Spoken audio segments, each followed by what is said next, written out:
На улице мороз. Столбики термометров опустились ниже 30 градусов, а у школьников тем временем потихоньку завершаются новогодние каникулы.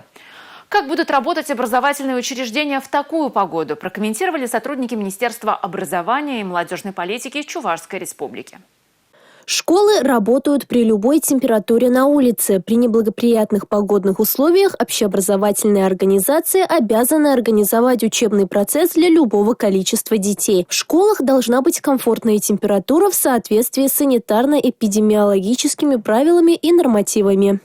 Мы рекомендовали о том, что при температуре 25 градусов необходимо отменять образовательный процесс для учащихся 1-4 классов, 26-29 градусов мороза для учащихся 5-9 классов и при достижении температуры 30 градусов отменять уроки для учащихся 10-11 классов. Каждая школа самостоятельно решает, отменять занятия или нет. При этом окончательное решение о посещении своего ребенка общеобразовательной организации принимают родители, сообщив об этом классному руководителю.